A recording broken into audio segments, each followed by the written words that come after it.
Hello there everyone, welcome back to another video about a children's trading card game.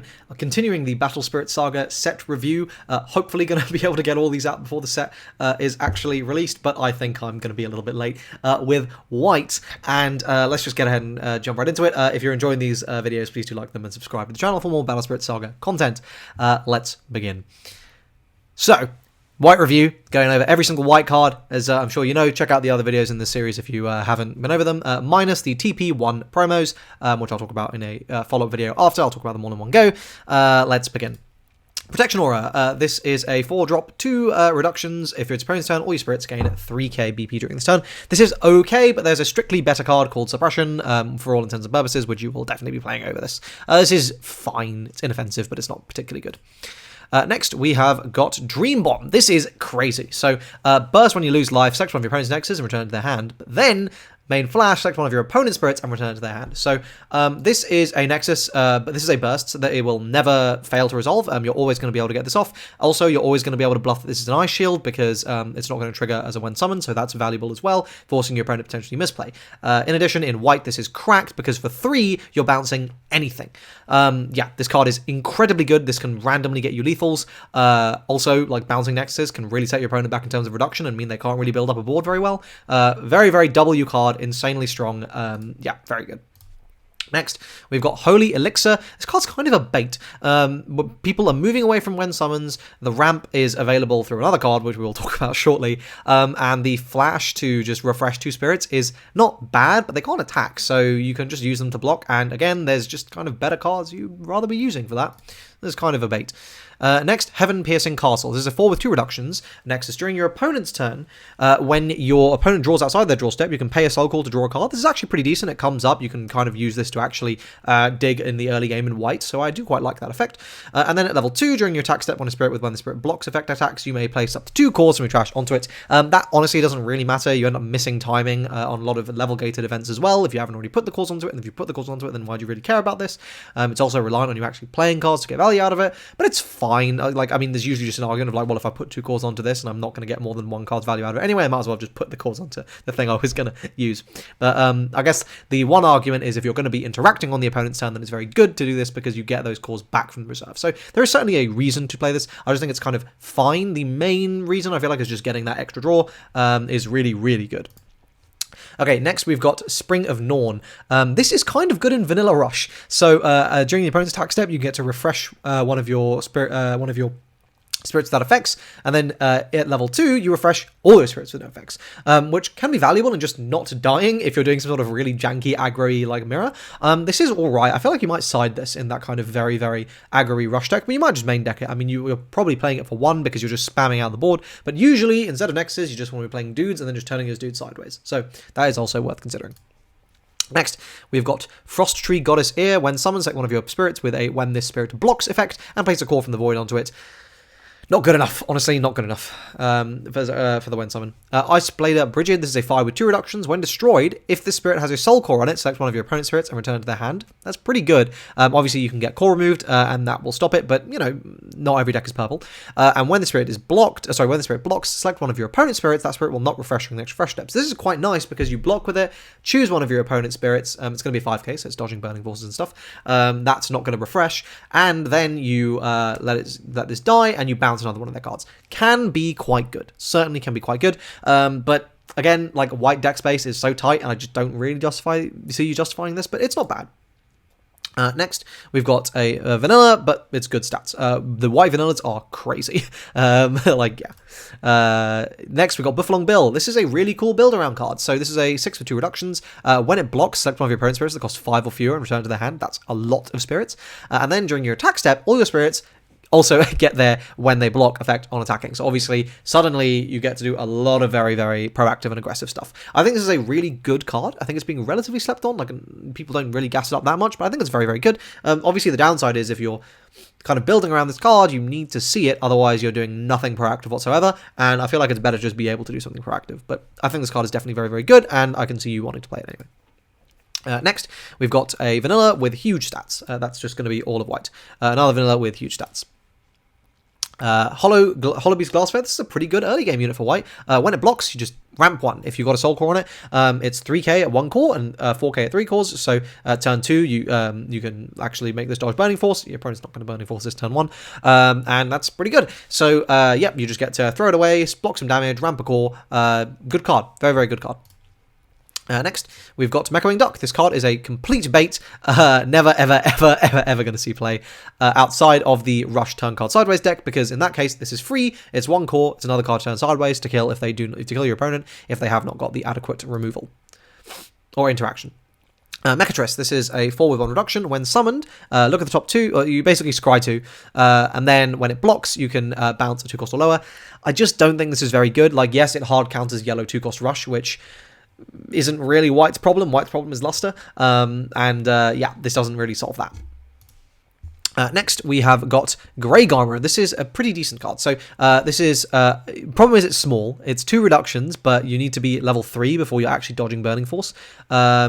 Haha, kidding. It has armor red and white. So already you don't actually give a shit about that. You're fine with them being small. And then when it blocks, it gains 3k BP during the turn. So at level 1, it's a 5k blocker, which, you know, at that point in the game is actually pretty decent. At level 2, it becomes a 6k blocker. And obviously at level 3, it's a 8k blocker, which is very, very big. And armor red white means you're going to be dodging a lot of the stuff that's kind of scary. Doesn't help in yellow, but into red, this is quite nice. Next, we have got Divine Moonsky Beast Fanatec Elk. I feel like I don't really need to talk about how insane this card is. It's very, very good. It's very, very build around. As long as you are able to keep it alive and just like kind of do your stally things, this is kind of toxic. Very, very good card. Obviously not unbeatable by any stretch of the imagination, but it's very, very strong. You probably want to be playing this in your white. And if you're not playing aggro, if you're playing control, you definitely want to be playing this. Okay, on to the main set. Oh no, sorry. Oh, okay. The promos are here. Spoiler. check out my previous video or the upcoming video for full-on summary of all of those. They're good. They're very good. Dream Blizzard.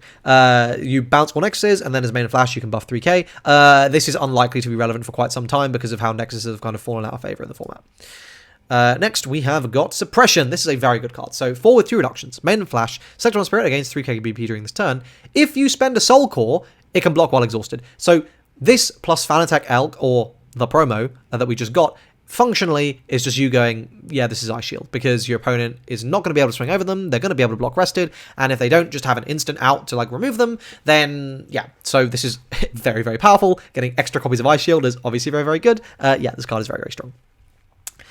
Counter Sword, this is super good. This is a this and Star Blessed are the horsemen of why you don't want to play when summons, because either you're going to lose whatever you just played, or something even, you know, more important, or you're going to let your opponent draw 2, and this can also, you know, if you play this in white, that's fine, because it's 2 cost heal 1. That's pretty damn good. Also, it's healing from the void as well, so yeah, this card's really, really, really nice.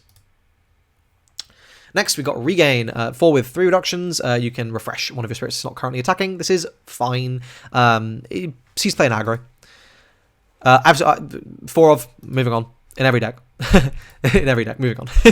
Forest of Steel Leaves, 4 with 2 reductions at level 1, level 2. If you have a burst set, your white nexuses cannot be destroyed by the effects of your opponent's red spirits or magic. This is really important into the red matchup to actually letting you function with your game plan. And then at level 2, when one of your spirits is destroyed by your opponent, select one of their nexuses and return it to the hand. So then you just get to go, yeah, no. So, like, I think this is a really, really good card. I think this is quite slept on. The really good white decks that did well in the launch event were playing this. And yeah, overall, I'm just a very big fan of this card. I think it's nice into the red matchup. It's not like very good outside of that, obviously, but like in the red matchup, it's very, very good.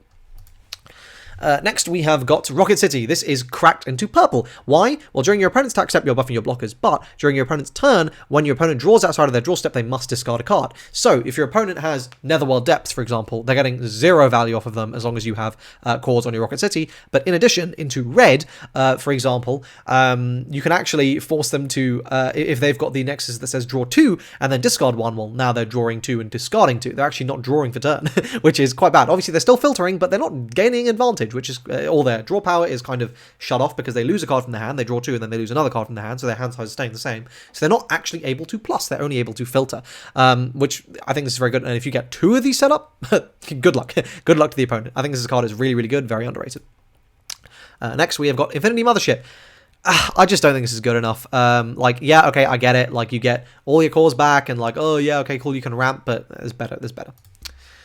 Next, Fortress, Metropolis, Noman City. This is a card some people play at 1 to 2 because it does potentially let you, I think it's turn 2 or turn 3, just slam down an elephant, which is obviously pretty good. Why? So this can count as 3 reductions for a machine beast spirit that costs 6 or more, and then during the opponent's turn, all your spirits gain 1k, fine. But obviously this is 3 reductions plus 1 more from having anything on board, and you can slam an elephant down for 5, which, you know, is doable on turn 2 or 3. So like, yeah, that's pretty good. And obviously if you're getting an elephant, you're getting some stonks value. We'll talk about elephant more in a second. This is the most busted vanilla in the game. 2 cost 5k. Are you kidding me? Very good. Another very large vanilla. It's fine. Okay, this is going to be less essential now, I think, but this in the early meta as it was developing was your out to purple, because purple could actually threaten you. Obviously, like, purple is just, I think, you can check my Twitter, I've said purple is the worst color in the game since before the launch event. But anyway, yeah, your opponent not being able to remove cores from this, and then you give the soul core to Enterprise, and then you've just got a board that can't basically be interacted with outside of curse, and then the promo gives you the out to curse as well, so. Promo has suppression, unbeatable board, your opponent just has to scoop it up. So there is just a combo here that is completely unbeatable. But yeah, this card's very, very good for that situation, but you probably don't want to be maining it unless you're expecting a lot of purple.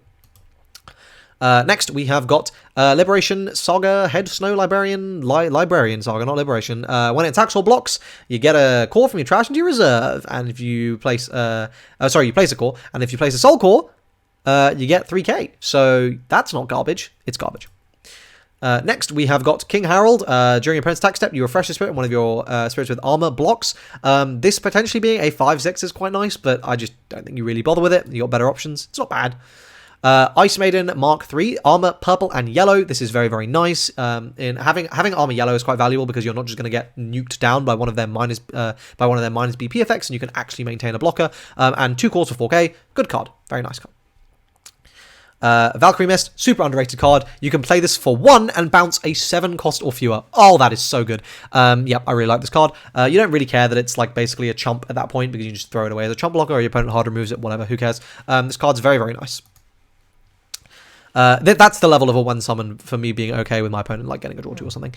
Snowflaken, this is really good. So this has armor red. It's a 3 with 2 reductions, but 4 cores makes it 6k. And then at level 2, when it blocks, select one of your opponent's spirits with confront or curse and return to their hand. This is really good into red. This is like, red players are mauling when you slap this card down because there's actually nothing they can do.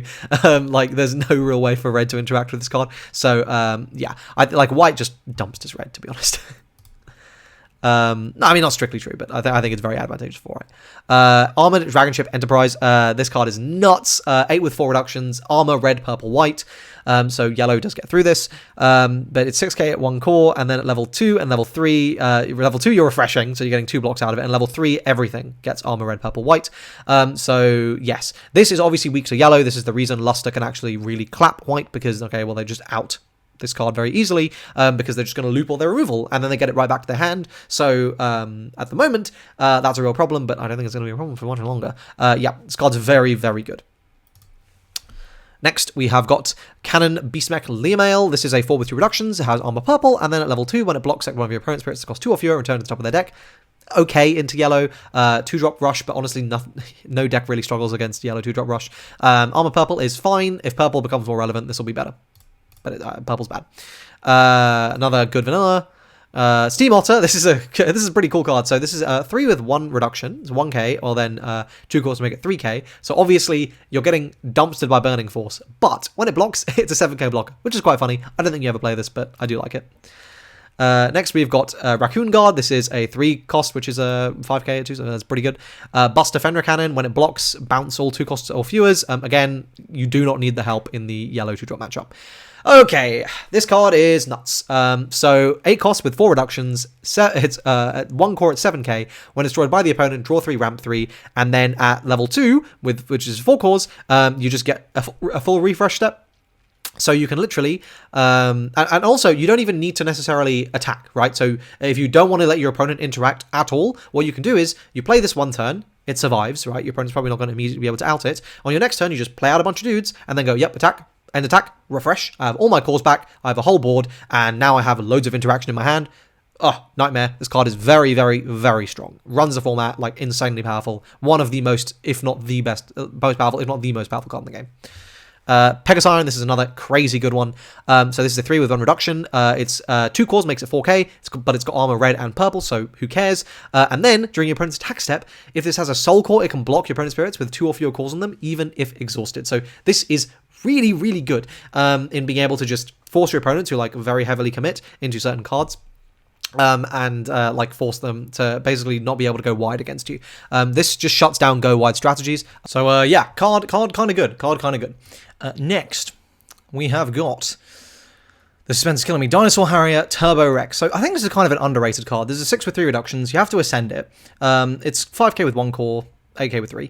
At level 1, 2, and 3, during the opponent's attack step, you can select one of your opponent's spirits at the start of the step, and that spirit must attack.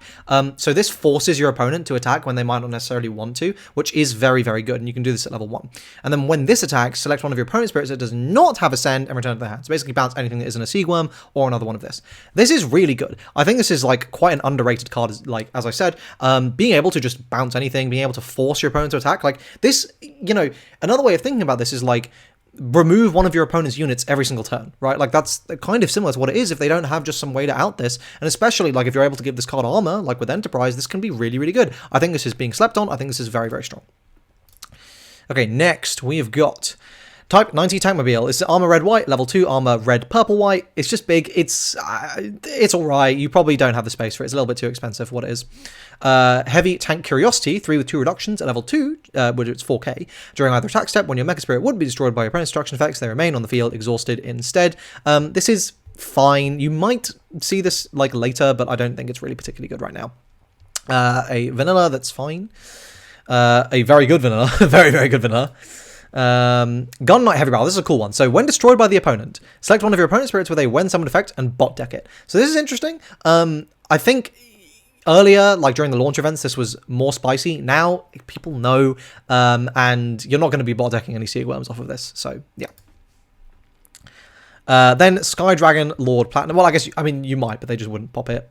I'm sure, like, I mean, to be fair, you might be able to bot deck Seedworm. Anyway, Sky Dragon Lord Platinum, when summoned, bounce all 3k off your BP. This is bad. This is never going to happen. It's a when summoned, yeah. This, on the other hand, Fortress God Knight Odin Type X, this card's very good. So, this is a 5 with 3 reductions. You need to put 3 cores on it to be out of Burning Force range. But during the opponent's attack step, if you control a white nexus, refresh the spirit at the start of the step. And during when this spirit attacks or blocks, you may select an opponent's spirit that costs 3 or fewer and return it to their hand. So this is really nice. Into those aggro matchups, you are just going to be very disruptive. Because 3 cost or lower is like, you know, the kind of aggro bread and butter. Being able to just go bounce, swing, bounce, just sets your opponent back very, very far. And obviously just, you know, you have this, like, yes, it's annoying you need to have the cores on it, but you can play it for 2. And it's a lot less annoying when you're playing it for 2. So you have to be a little bit established. But I like this card. I think it is also one of the more underrated cards. Okay, Dino. I really like this card. It's good for the mirror. So basically, it's a 7 with 4 reductions. So obviously, you play this for 3. It's very good. 6k on 1 core. At level 1, 2, and 3, pay the spirit's soul core to select one of your white spirits for each nexus either player controls. The selected spirits cannot be blocked during this turn, and then during either attack step, when the spirit would be destroyed by your opponent's effect, you may pay a core to keep it on the field refreshed. So, this is very difficult to remove, and you are able to just kind of sink it in and force your opponent to, like, have actual, like, interaction. And usually this is going to deal damage, right? Like, fundamentally, this is going to deal 1 damage. And if your opponent's at 1, they're kind of screwed. This will just win you the game because, like, yeah, okay, they're at 1. They can't block. And, you know, unless they have an instant out to this, which, I mean, you know, they're not going to. And also, during either attack step, you keep it on the field refreshed. So if they try and hard remove it, you just go, yep, no, pay a core, I'm back. They have no real way to deal with this. So at 1, this will just secure you a kill. So, yep, I think it's really good. I think it's the best ult art in the game. I love this ult art. Next, that's Derm Diner again, and I think we might be almost at the... we're done! That's it! There we go! That is every single white card in the game. So, that is my review. Do you think I have done this properly? Do you have any thoughts, opinions? Let me know in the comment section down below if I overrated some cards, if I underrated other cards. Let me know what you think. I'm very interested to find out. Subscribe to the channel for more Battle Spirit Saga content. So, the last 2 parts of this review series will be yellow, and then the TP promos, and those will be coming up soon, definitely before the first launch event, the first grand open. I will have them out before then. So obviously, I'm not sure, like, if you're going to those, good luck. And if you're going to the UK one, which is happening in June, I should see you there. Probably not going to make it out to the Germany one, but I'll try. And yeah, thanks so much for watching this video. I hope to see you guys in the next one. Cheers.